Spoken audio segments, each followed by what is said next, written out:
Hello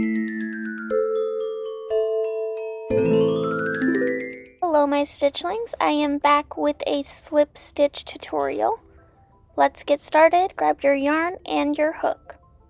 In order for us to practice our slip stitch, we are going to need to get a slip knot on our hook and start with a foundation chain to work into. So if you're not sure how to do a slip knot or how to chain, I will have those tutorials linked at the top of my video, right up in the corner, and in the description box below. And we are gonna go ahead and chain 10 just to get some good practice in.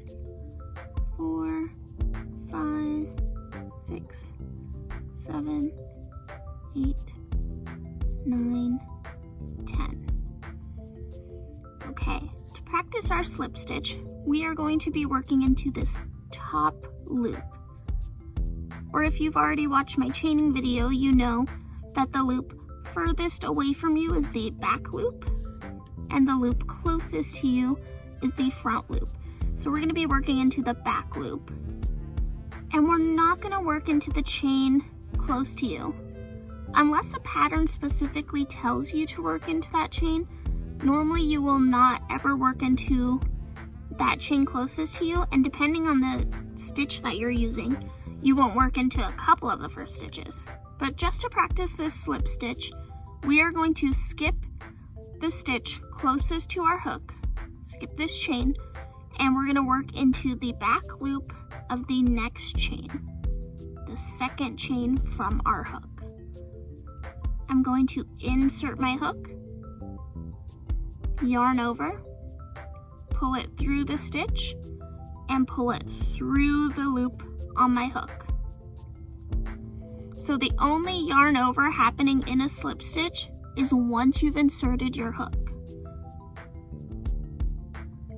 Insert,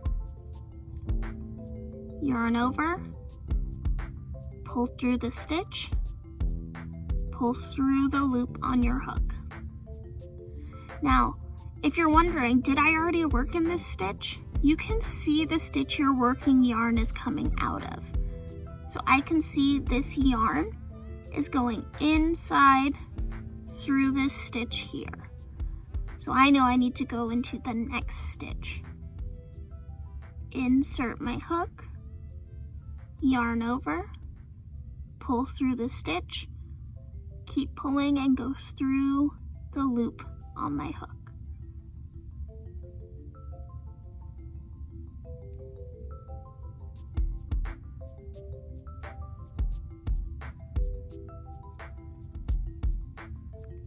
Now, the slip stitch is used as a closing mechanism for a lot of works to finish things off. It can make ribbing on sweaters or cardigans. You use it sometimes to join rounds if you are making plushies or amigurumi. So it's really an important stitch to make sure that you understand the concept of it and how to do it, because you will use it to fasten off. So let's imagine I'm gonna work into this last chain here, and my pattern tells me to fasten off. Fastening off, you do a slip stitch. So you would pull through like you practice, and then you can cut your yarn.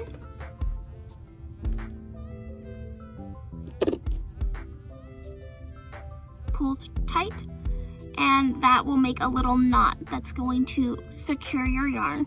Not perfectly secure. That's why you'll also want to weave in your ends into a project, and I will show you that in another tutorial. But slip stitching is how you can fasten off your work. Thank you for watching, and please comment below if you have any questions.